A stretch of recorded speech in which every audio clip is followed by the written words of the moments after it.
Hello दोस्तों, मैं स्वागत करता हूं आपके अपने YouTube channel study one step पे।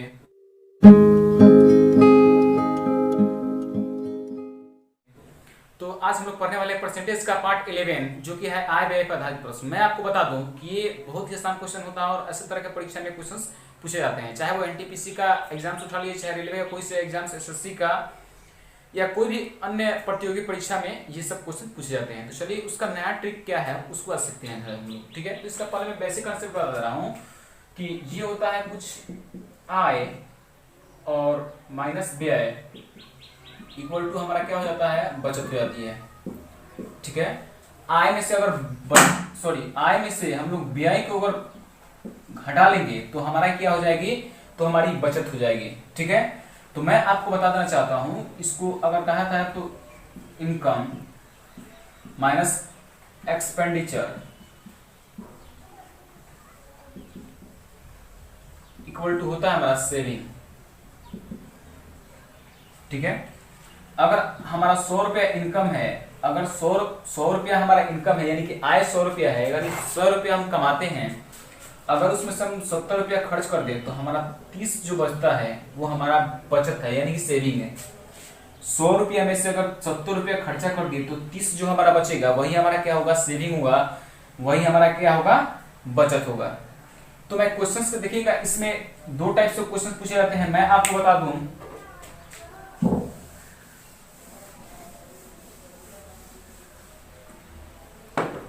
इसमें ये दो टाइप से क्वेश्चंस कैसे बनते हैं। एक बनता है हमारा, एक होता है शेष का, जिसमें शेष का शब्द लगा रहता है, और एक होता है 100 से जो कंपेयर करते चलता है। जैसे मान लिया जाए कि अगर कह दे कि कोई व्यक्ति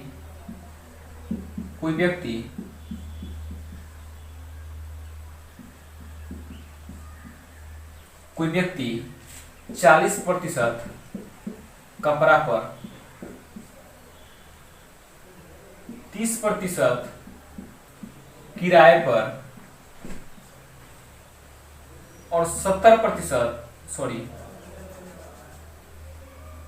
20% मकान पर। ठीक है, 40% कपड़े पर और 30% किराए पर और 20% हमारा मकान पर खर्च करता है। ठीक है, तो ये अलग कंसेप्ट कहती है, ये क्वेश्चंस कहानी कुछ अलग कहती है। और इसका कहानी क्या है, यानी कि 100 रुपया हमारा इनकम था, इसमें 100 रुपया हमारा इनकम था, यानी कि आय हमारा हमेशा 100 ही लेना इसमें। ठीक है, 100 रुपया अगर हमारा क्या था, आय था, जिसमें 40% हम लोग कपड़ा पर और 30% अगर किराए पर और 20% अगर मकान पर खर्च कर देते हैं, तो 40, 30, 70, 20, 90 यानी कि 90% हम लोग जो खर्च कर दिए हैं, खर्चा कर दिए हैं, तो बचाए हैं हम लोग 10%। ठीक है, अब ये इसका कंसेप्ट हुआ, यानी कि 100 में से हमारा इनकम था, इसमें से 90 को हम लोग माइनस किए तो हमारा 10 रुपये जो बचता है वही हमारा क्या होगा, बचत होगा टोटल का। ठीक है, और नेक्स्ट मैं इसको समझा दूं कि शेष का अगर कहता है कि कोई व्यक्ति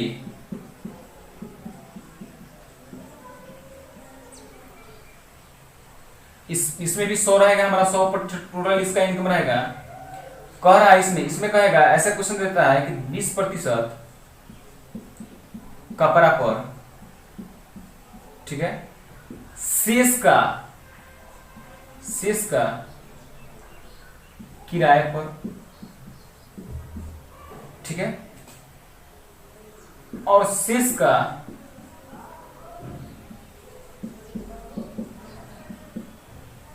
20% कपड़ा, शेष का किराए पर 30%।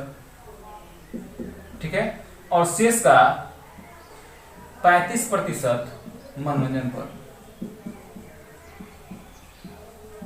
ध्यान से देखिएगा, इसमें ऐसे क्वेश्चंस बन जाते हैं, यानी कोई व्यक्ति 20% कपड़ा पर और शेष का 30% और शेष का 20% कपड़ा पर, शेष का किराए पर कितना खर्च करता है, तो 30% खर्च करता है, और शेष का 35% मनोरंजन पर। यानी कि इसमें हो क्या रहा है, ये कहानी कुछ अलग बयां कर रही है। ये कह रही है कि जितना ये कमाया है, यानी कि 100% अगर इसका इनकम है तो 20% कपड़ा पर खर्च कर लेगा। ठीक है, और यही जो इसका 20% निकाल लेंगे उसका हम लोग 30% निकालेंगे। ठीक है, अगर 20% ये खर्च कर दिया यहाँ पे कपड़ा पर, तो हमारा बचा 80। तो 80 में से क्या करेगा, तो 80 में से 30% खर्च कर देगा किस पर, तो किराए पर खर्च कर देगा। ठीक है, तो उसका जिसमें से बचेगा उस पर 35% मनोरंजन पर खर्च कर लेगा। तो ऐसे क्वेश्चंस ये अलग बन जाती है, इस पर क्वेश्चन अलग बन जाती है। तो मैं दोनों टाइप से क्वेश्चंस आप जो लोगों से कराने वाला हूं। तो जो लोग इस पर चैनल पर नए हैं उनसे रिक्वेस्ट है चैनल को सब्सक्राइब करके बेल आइकन को प्रेस कर लीजिएगा, ताकि टाइम टू टाइम मैं वीडियो बनाता रहूं, टाइम टू टाइम आपको वीडियो मिलती रहे। ठीक है, तो क्वेश्चन पे हम लोग कह रहा है कि एक व्यक्ति अपनी कुल आय का 20% भोजन पर, 30% मनोरंजन पर तथा 10% किराए पर और इसके पश्चात उसकी बचत 4000 हो तो कुल आय ज्ञात कीजिए। ठीक है, इसमें शेष का प्रश्न नहीं किया है, शेष के बाद मैं उसका प्रश्न बताऊंगा, ध्यान से पहले समझिएगा। यानी कि जो 20% है वो भोजन पर खर्च कर लेता है, 30% मनोरंजन पर खर्च कर लेता है और 10% हमारा किराए पर खर्च कर लेता है। ठीक है, यानी कि इतना खर्च करने के बाद जितना भी हुआ होगा उसके पास बचत हुआ होगा। पहले इतना बात क्लियर हो चुकी होगी, मैं यही आशा करता हूँ आप सबको से। ध्यान दीजिएगा यहाँ पे कि 20% जब भोजन पर, 30% जब मनोरंजन पर और 10% जब किराए पर खर्च कर देता है, तो जो शेष बचा होगा वो हमारा सेविंग हुआ होगा, यानी कि बचा होगा उसका। ठीक है, तो ध्यान समझते हैं हम लोग। 20 और 30 50 और 10 60, यानी कि 60% जो हमारा खर्च हो गया।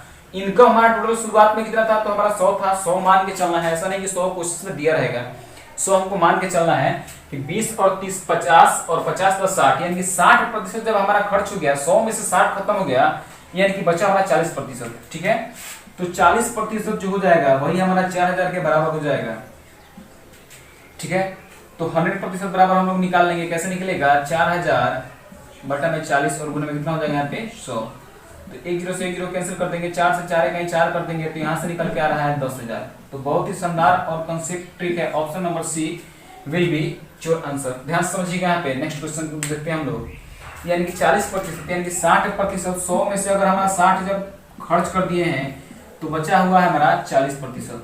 ठीक है, 100 में से 60 खर्चा कर दिए, 20 यहाँ खर्चा कर दिए भोजन पर, 20 यहाँ पे मनोरंजन पर, 10% हमारा किराए पर खर्च कर दिए, यानी कि 60 खर्च कर दिए तो 40 हमारा बचा, जो हमारा 4000 के बराबर हो जाएगा।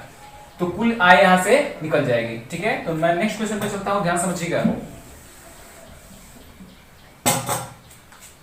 कह रहा है कि नारायण अपनी कुल आय का 45% शिक्षा पर, 45% अगर शिक्षा पर खर्च कर देता है और 25% किराए पर खर्च करता है तथा 6000 रुपया बचाता है, तो कुल आय ज्ञात कीजिए।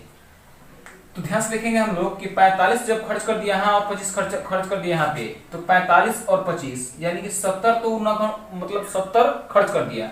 कौन, तो नारायण ने 45 शिक्षा पर खर्च कर दिया और 25 किराए पर खर्च कर दिया, यानी कि 70% अपना खर्च कर दिया। ठीक है, पूरा इनकम का। तो अगर 100 इनकम है उसका, तो 70% खर्च किया है तो 30% बचाया होगा। और कह रहा है क्वेश्चन में दिया है कि बचत 6000 है, यानी कि हमारा 30% जो बचा है वही हमारा 6000 के बराबर है। तो यहाँ से हम लोग 100% बराबर निकाल सकते हैं। कितना हो जाएगा यहाँ पे 6000 और बटा में कितना हो जाएगा 30, और 100% का वैल्यू निकालना है तो 100 से गुना कर देंगे यहाँ पे। ठीक है, तो 1 0 से 1 0 कैंसिल कर देंगे, 3 दूना 6, यानी से कितना हो जाएगा यहाँ पे 2000, 3 दूना 6 हो जाएगा और 1 0 यहाँ पे हो जाएगा, तो हो जाएगा 20000। 20000 क्या हो जाएगा दोस्तों, हमारा सही इसका आंसर हो जाएगा तो 5, यानी कि 1 0 इसमें छूट चुका है। ध्यान से समझिएगा यहाँ पे ऑप्शन नंबर सी, इसमें भी ऑप्शन नंबर सी ही हमारा आंसर होगा। अब शेष पर प्रश्न कैसे बनते हैं कि शेष का, ठीक है, उस पर मैं क्वेश्चन बताने वाला हूं। तो शेष का क्वेश्चन हम लोग अपनी मासिक आय का 30% भोजन पर, शेष का इसमें आ चुका है, शेष का 40% परिवहन पर खर्च करता है, इसके बाद शेष का 50% बचाता है। यदि उसके मासिक आय 18,400 रुपया हो तो प्रति माह कितने रुपए बचाता है, यानी कि शेष का आ चुका है। मैंने पहले ही बता चुका हूं कि इसमें 2 टाइप से क्वेश्चंस आते हैं। पहला टाइप मैं करा चुका हूं, सेकंड टाइप की तरफ बढ़ता हूं, ध्यान समझिएगा यहाँ पे। और कहता है कि उसकी मासिक आय, यानी कि मासिक आय अगर इतनी है तो आय में से जितना भी खर्च किया होगा, तो आय में से अगर जितना भी खर्च किया होगा उतना उसका क्या हुआ होगा, तो बचत हुआ होगा। तो मान लेते हैं कि 18,000 अगर उसका 18,400 उसका अगर आय है और 30% अगर भोजन पर खर्च करता है तो 70% बचाया होगा 100 का। ठीक है, भोजन पर 40%, कहने का मतलब 60% खर्च किया होगा, सॉरी 60% खर्च किया तो 60% बचाया होगा, 40% अगर खर्च हुआ होगा तो 60% बचाया होगा। अगर इसके बाद शेष का 50% बचाता है वो, यानी कि 50% बचाने का मतलब 50% खर्च किया होगा तब तो 50% बताया होगा।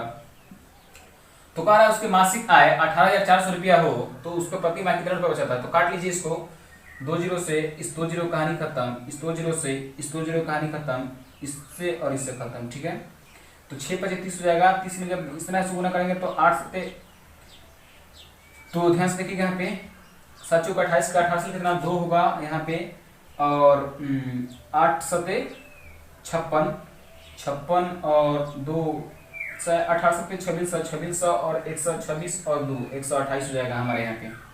ठीक है, और 30 है तो 6 × 5 = 30, यहाँ पे 30 ले लेता हूँ मैं, 30 से गुना करता हूँ सॉरी, और बटा में यहाँ पे 10 तो है ये है, तो 1 जीरो से इसको कहानी खत्म करते हैं। तो 8 × 3 = 24 के 4 8 से कितना होगा 2, 8 × 3 = 24 और 8 × 3 = 24 2 26 और 12 × 3 = 36 36 को 2 को 38 को 38 से 64 38 से 64 ऑप्शन नंबर ए हमारा सही आंसर होगा। ठीक है, तो मैं नेक्स्ट क्वेश्चन की तरफ चलता हूं, ध्यान समझिएगा यहाँ पे।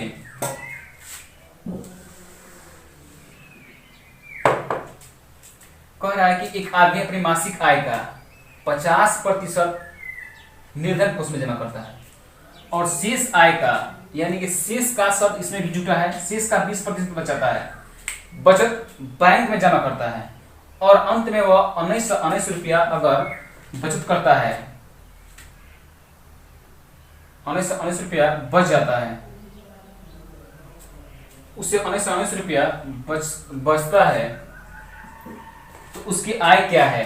ध्यान समझिएगा, एकदम सेम टाइप का क्वेश्चन मैंने ले रखा है। ध्यान समझिएगा कि 5% अगर निर्धन कोष में जमा करता है और शेष का 20% बचाता है, बचत खाता बैंक में जमा करता है वो। ठीक है, उसका आय का ना पता है ना उसका व्यय का, तो पता चल गया कि इतना इतना कि किस तरह से वो जमा कर रहा है। ठीक है, तो मैं यहाँ पे बता दूं कि आपको 5% अगर निर्धन कोष में जमा करता है, मान लेते हैं उसकी आय कितना होगा x होगा, और 5% अगर निर्धन कोष में जमा करता है तो 95% बचता होगा। ठीक है, यानी उसके द्वारा वो एक खर्च है और ये बचत है। ठीक है, अगर ध्यान से देखिएगा यहाँ पे, और शेष आय का 20% बचत करता है, 20% बचत करता है, यानी कि 80% खर्च किया होगा यहाँ पे, और शेष का 20% बचत खाते में जमा करता है, बस यानी कि 80% यहाँ पे टोटल हुआ होगा, और 19 रुपये बचाता है यहाँ पे। ठीक है, तो कैलकुलेशन यहाँ पे कर लेते हैं।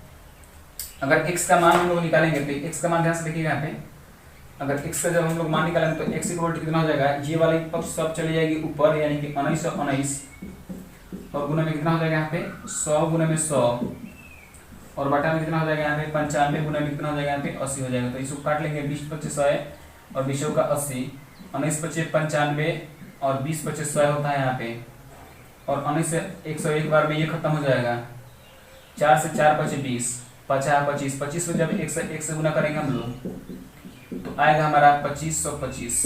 Option number B, option number B is the right answer. ध्यान समझिएगा दोस्तों, आई होप कि आपको ये क्वेश्चन समझ में आ चुका होगा। तो आप अपने दोस्तों में लाइक और शेयर सब्सक्राइब जरूर करें। ठीक है, तो मिलते हैं नेक्स्ट वीडियो में। अब हम लोग नेक्स्ट टॉपिक आप खुद बताइएगा कि हम लोग क्या शुरू करें। ठीक है, और कमेंट बॉक्स का आपका द्वार हमारा हमेशा के लिए खुला है, तो कमेंट करके बताइएगा नेक्स्ट। और मैं इसका लिंक डिस्क्रिप्शन में दे दूंगा, जो मैं इसका पहले पढ़ा चुका हूँ, आप प्लेलिस्ट में जाकर देख सकते हैं, वो सबका वीडियो मिल सकता है। ठीक है, तो मिलते हैं नेक्स्ट वीडियो में नेक्स्ट अपडेट के साथ, तब तक के लिए बाय।